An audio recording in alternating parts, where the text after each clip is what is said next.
দর্শক দেখতে পাচ্ছেন আমরা উপস্থিত হয়েছে এখানে শ্রী শ্রী রাধাকৃষ্ণের রাসলীলা যজ্ঞ অনুষ্ঠান উপলক্ষে। এখানে কীর্তনিয়া শ্রেয়সী সরকার এখানে গাইছেন। উন্মোদনা লক্ষ্য করার মতন আমাদের চোয়া গ্রামের মানুষের তিনি গাইছেন এবং তাদের ভক্তবৃন্দদের মন জয় করে নিয়েছেন। তিনাকে ছাড়তে চাইছেন না। তিনার পরবর্তী প্রোগ্রাম মালদাহতে আছে। এখান থেকে প্রায় 4 ঘন্টার উপর সময় লাগবে মালদাহ যেতে। আপনারা দেখতে পাচ্ছেন এখানে ভক্তদের উন্মাদনা। আমরা জানবো একটু শ্রেয়সী সরকারের কাছে তিনি কিভাবে তার এই যাত্রা পরিক্রমা করতে পারেন এবং এর অবস্থা কেমন, এবং এই চোয়া কমিটির কাছেও জানতে চাইবো যে তারা কিভাবে একে অর্গানাইজ করেছেন। একটু তাদের কাছ থেকে আমরা শুনে নেব। ধন্যবাদ। সুস্থ থাকবেন, ভালো থাকবেন এবং অবশ্যই সাবধানে থাকবেন। নমস্কার দর্শক, আপনারা দেখতেই পাচ্ছেন এখানে শ্রেয়সী সরকার উপস্থিত রয়েছে। তাকে নিয়ে যে উন্মাদনা ভক্তবৃন্দদের, আমি তার কাছে কিছু কথা জানতে চাইব। এখানে উপস্থিত আছেন এই কমিটির সদস্য কোষাধ্যক্ষ। ম্যাম, আপনার কাছে একটু জানতে চাইব আপনার যে জার্নিটা, আপনার পড়াশোনা সম্পর্কে জানি, এত কিছু করার পরও এত কিছু করার পর আপনি কীর্তনটাকে কেন বেছে নিলেন, যদি একটু বলেন আমাদের। কীর্তন, সত্যি কথা বলতে গেলে কীর্তনটা ছোট থেকে আমার ভীষণ প্রিয়। ছোটোবেলা থেকেই ভীষণ প্রিয়, কীর্তনটাকে ভীষণ ভালোবাসি, শুনতে ভালোবাসতাম। সে অনেক কাহিনী আছে। দাদুর কাছে আমার কীর্তন শেখা, খেলা করতে করতে কীর্তন শেখা। তো এখনকার কেউ যেমন কীর্তন শোনে না, কীর্তনকে ভালোবাসে না, কিন্তু কীর্তন শুনতে হবে। কীর্তন না শুনলে কীর্তনকে বোঝা যাবে না, অনুভব করতে হবে আগে কীর্তনকে। আমি কীর্তনটাকে ভালোবাসতাম বলে কীর্তনটাকে বেছে নিয়েছি। দুদিকে ব্যালেন্স করে চলতে আমার খুব কষ্ট হয়, তবুও কষ্ট করে কীর্তনটাও চালাচ্ছি, পড়াশোনাটাও চালাচ্ছি একই সঙ্গে। ধন্যবাদ। আপনি এই যে পরিস্থিতি, বর্তমান সমাজের যে অবক্ষয়, এই অবক্ষয়ের মধ্যে দিয়ে, কীর্তনের মধ্যে দিয়ে সমাজকে কি সচেতনতা বার্তা বা কী ধরনের উপদেশ আপনি দিতে চাইছেন আপনার পক্ষ থেকে? আমি একটা জিনিসই বলতে চাই যে এই আমাদের যে জগৎ সংসার, ভয়াবহ দিন, আগামী অনেক ভয়াবহ দিন আসতে চলেছে আমাদের জীবনে, অনেক দুর্বিষহ। কিন্তু তার মধ্যে থেকে আমাদের একমাত্র বাঁচবার অবলম্বন যদি বলতে হয়, সেটা একমাত্র কৃষ্ণ নাম। কৃষ্ণ নাম ছাড়া বাঁচবার তেমন কোনো উপায় নেই। উপায় আছে বলে আমার মনে হয় না। কৃষ্ণ নামকে আঁকড়ে ধরলেই সবাই উদ্ধার পেয়ে যাবে। কীর্তনের মধ্যে দিয়ে সমাজ সচেতনতামূলক বা যে মূল্যবোধ মানুষের মধ্যে হারিয়ে যাচ্ছে, এইটুকু কিভাবে আপনি এটাকে কম্পেয়ার করে আপনি দিতে পারছেন বা দিতে চাইছেন, একটু যদি আমাদের শেয়ার করেন।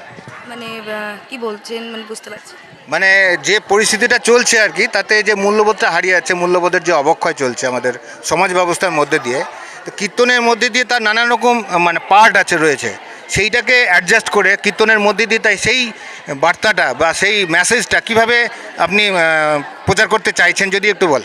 প্রচার করতে চাইছি বলতে আমার একটাই কথা, আমি কীর্তনের আসরেও বলি, সবাইকেই বলি যে এখনও যতটা সময় গেছে, যেটুকু সময় আছে ভগবানকে আঁকড়ে ধরুন, সবাই ভগবানের নাম প্রচার করুন। কারণ ভগবানের নামটা প্রচার করা, দেশে দেশে বিশ্বে বিশ্বে ছড়িয়ে দেওয়া আমাদের প্রত্যেক সনাতনীর কর্তব্য, হিন্দু ধর্মের মানুষের প্রত্যেকের কর্তব্য। এই যে এত হরিবাসর হচ্ছে, এত হরিবাসর তৈরি হচ্ছে, সকলে মিলে যে একজোট হয়ে, মহিলা কমিটি, এখানে যেমন মহিলা কমিটি একজোট হয়েছে, আমি এটাই চাই যে সকলে একজোট হয়ে কৃষ্ণ নামটা তারা চালিয়ে যাক। এইভাবে প্রতিটা গ্রামে গ্রামে, মোড়ে মোড়ে, পাড়ায় পাড়ায়, শুধু একটা দুটো কেন, 5টা 10টা করে হরিবাসর হোক, যাতে আমাদের কৃষ্ণ নামটা বজায় থাকে, সবাই যেন কৃষ্ণ নামের প্রতি আপ্ত হতে পারে। আরেকটু জিজ্ঞেস করবো যে এই যে গ্রামে আসছেন দীর্ঘ বছর ধরে, আপনাদের কেমন লাগছে এই গ্রামটা, এবং এই কমিটি আপনার সঙ্গে কতটা সহযোগিতা করছে, বা এই যে উন্মাদনা দেখছি ভক্তদের, সেটা আপনার কেমন লাগছে? এটাও মুর্শিদাবাদ জেলা, তো সত্যি কথা বলতে মুর্শিদাবাদ জেলাই আমার ভীষণ প্রিয়।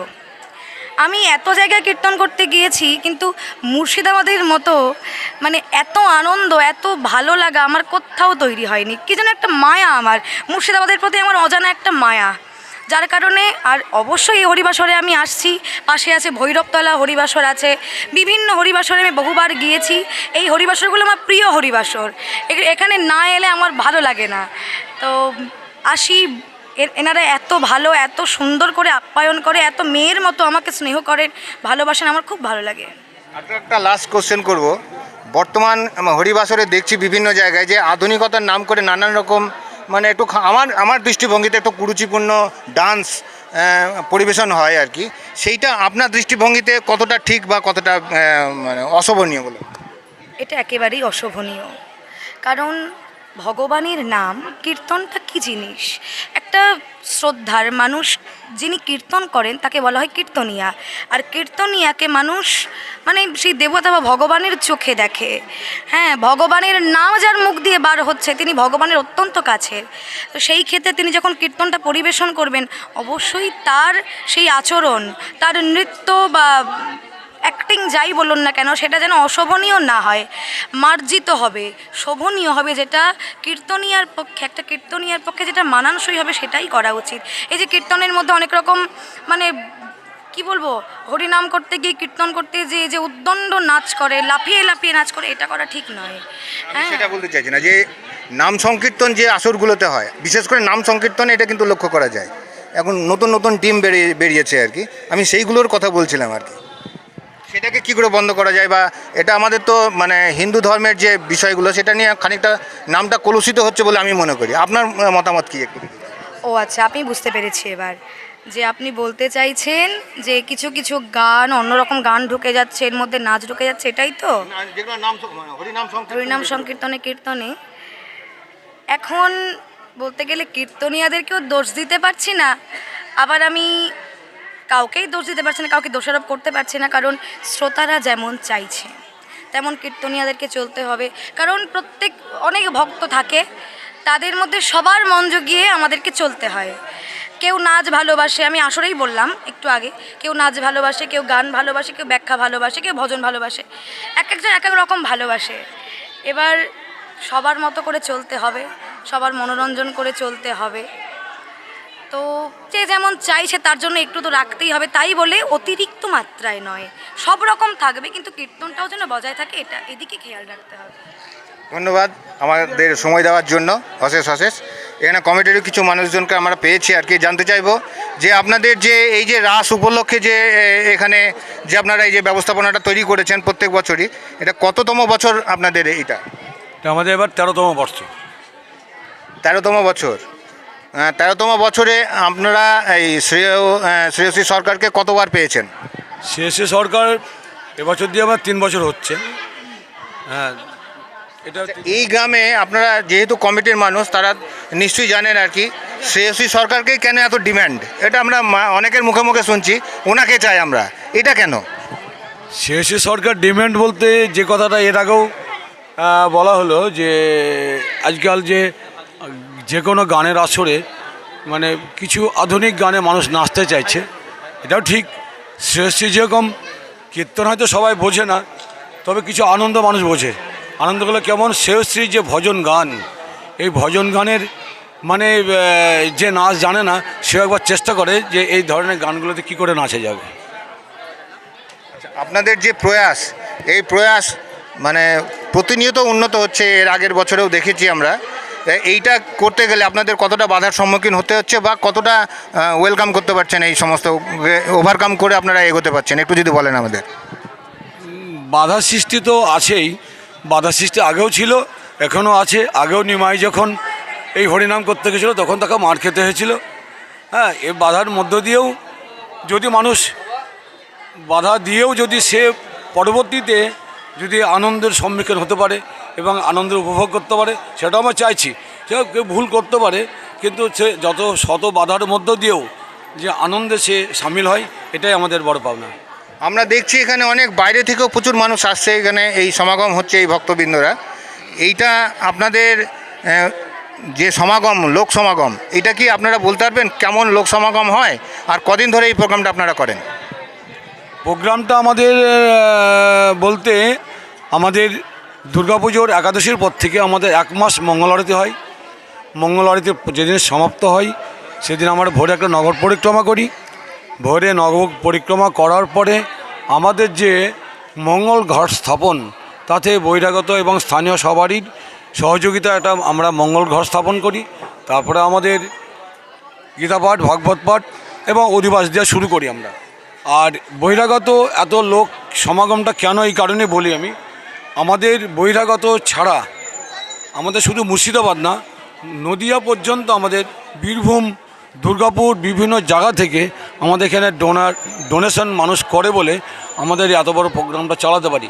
পার্টিকুলারলি আমাদের চুয়ার যে মানুষ হয়তো অনেকে আনন্দে দেয়, অনেকে হয়তো মুখের দিকে লজ্জার খাতিরে দেয়, কিন্তু যেহেতু দুর্গাপুজো, লক্ষ্মী পুজো, কালী পুজো, তারপরে এই রাসের আমাদের খরচ প্রায় 7 লাখ 8 লাখ টাকা খরচ হয়। আমাদের গ্রামের যত মেয়েরা, সবথেকে মেয়েরা বিভিন্ন দেশে বিভিন্নভাবে কালেকশন করে এনে দেয়, এই তাদের সহযোগিতা। এবং বিভিন্ন সম্প্রদায়ের মানুষ, বিভিন্ন সম্প্রদায়, আমাদের এখানে হিন্দু মুসলিম বলে কোনো কথা নাই, মুসলিমরাও যথেষ্ট সহযোগিতা করে, আমাদের হিন্দুরা সহযোগিতা করে। সবথেকে সহযোগিতা যেটা আমাদের গ্রামের মেয়েরা দল বেঁধে বাড়ি বাড়ি সারা দিন না খাওয়া না দেওয়া পথ চলে হেঁটে হেঁটে তারা যে পরিশ্রম করে যে কালেকশনটা দেয়, তার সেই অংশের টাকা নিয়ে আমরা যেহেতু বিভিন্ন জায়গায় আমরা বলে আসি যে আপনারা যাবেন, আপনাদের সেবার ব্যবস্থা, থাকার ব্যবস্থা, খাওয়ার ব্যবস্থা সমস্ত কিছু আছে আমাদের, তাই গ্রামের মানুষ আসে, বিভিন্ন জায়গা থেকে মানুষ আসে। ধন্যবাদ। আমরা কথা বলতে বলতে পেয়ে গেলাম একটু আগে যে আমরা শ্রেয়সী সরকারের যে এখানে কুঞ্জবঙ্গ যে পালা আমরা শুনলাম আর কি, তাকে যিনি এনেছেন, টোটাল অর্থটাই দান করেছেন। আমরা পাশাপাশি পেয়ে গেছি মানুষ মণ্ডলকে, তার কাছ থেকে আমি কিছু শুনবো। আপনি যদি কিছু বলেন। আমি বাবা মার স্মৃতির উদ্দেশ্যে এটা দিয়েছি। হ্যাঁ, বাবা মার স্মৃতির উদ্দেশ্যে এটা কীর্তনটা দিয়েছি, আর ভালো লেগেছে। বাবা মার স্মৃতির উদ্দেশ্যে আপনি এটাকে মানে টোটালটা দিয়েছেন আর কি। হ্যাঁ, হ্যাঁ, এইটা উনি দিয়েছেন। এবং ওনার মানে কমিটির সঙ্গে কিভাবে যোগাযোগ করেছিলেন? কমিটির সঙ্গে, কমিটির মধ্যে আছে তো, কমিটি আরবার ঠিক আছে, আরবারই ঠিকঠাক করা হয়েছিল, আরবার সব করেছিল, দিয়ে দিয়েছিলাম। ধন্যবাদ। আমরা আর একটু জানতে চাইব যে এখানে যে কমিটির সদস্য আছেন তার কাছ থেকে জানতে চাইব উনি কীভাবে ওনার সঙ্গে যোগাযোগ হয়েছে বা উনি কীভাবে আপনার সঙ্গে সহযোগিতাটা করেছেন, যদি বলেন। যোগাযোগ বলতে আমরা মানুষের কাছে এত সুন্দর যে অনুষ্ঠানটা পরিচালনা করি, সবথেকে বড় কথা হচ্ছে আনন্দ যেমন, তার সঙ্গে আমরা বিশেষ করে আমরা নরনারায়ণ সেবা এটা ব্যবস্থা করি। অন্তত 5 থেকে 6 হাজার মানুষ আমাদের নরনারায়ণ সেবায় অংশগ্রহণ করেন। আর এর যা ব্যয় বহন, এই ব্যয়টা আমরা এইভাবে তো মানুষের দ্বারে দ্বারে সম্ভব না, যার ফলে আমরা কিছু ডোনার খুঁজি। তাদের পূর্বপুরুষ কি বাবা মা কেউ যদি তার মারা গেছেন, তার স্মৃতির উদ্দেশ্যে যদি এই দলগুলো কেউ দেয়, সেই হিসাবে দেখা যাচ্ছে একটা দলে খরচ হয়তো 30,000, সে হয়তো একা পারে না, দুজনে মিলে দেয়। এইভাবে সবার কাছ থেকে ডোনারটা নিয়েই আমরা এই অনুষ্ঠানটা পরিচালনা করি। ধন্যবাদ। আরেকটু জানতে চাইবো যে প্রত্যেক দিন আপনাদের এখানে ভক্ত সমাগম কেমন হয়, যদি একটু বলেন। প্রতিদিন যদিও আমাদের এখানে জায়গাটা খুব সংকীর্ণ, তবুও কালকে যা এখানে আমাদের লোক সমাগম হয়েছিল, 4 থেকে 5 হাজার লোক সমাগম হয়েছিল, আমরা ঠিকমতো জায়গা দিতে পারিনি। ধন্যবাদ। শুনলেন আপনারা এই যে এখানে যে রাস উৎসব হয়, এটাকে এই রাস উৎসবকে কেন্দ্র করে বিভিন্ন এলাকায়, শুধু এই হরিয়ারপাড়া থানার অন্তর্গত চোয়া গ্রামেই নয়, এবং এর বিভিন্ন জেলা থেকে এখানে দেখেছি দর্শকরা এখানে সমাগম হন। বড় বড় কীর্তনিয়ারা এখানে এই আসরে এসে গান করে যাচ্ছেন এবং তাদের যে মানে অভিব্যক্তি তারা প্রকাশ করেছেন। গতকাল আপনার অর্থাৎ হচ্ছে আপনারা 8 তারিখ 8/11/2025 সালের যে গৌরগোপাল কীর্তনিয়া, তিনিও এখানে করে গেছেন। তার আসরে প্রচুর ভক্ত সমাগম, আপনারা শুনলেন যে প্রায় 5 থেকে 7 হাজারের উপর ভক্ত সমাগম হয়েছিল। ধন্যবাদ। আপনারা দেখছেন রানিং ক্যামেরা, আমি রমের সঙ্গে আছে অনুপ। দেখতে থাকুন, সুস্থ থাকবেন, ভালো থাকবেন এবং অবশ্যই সাবধানে থাকবেন। নমস্কার।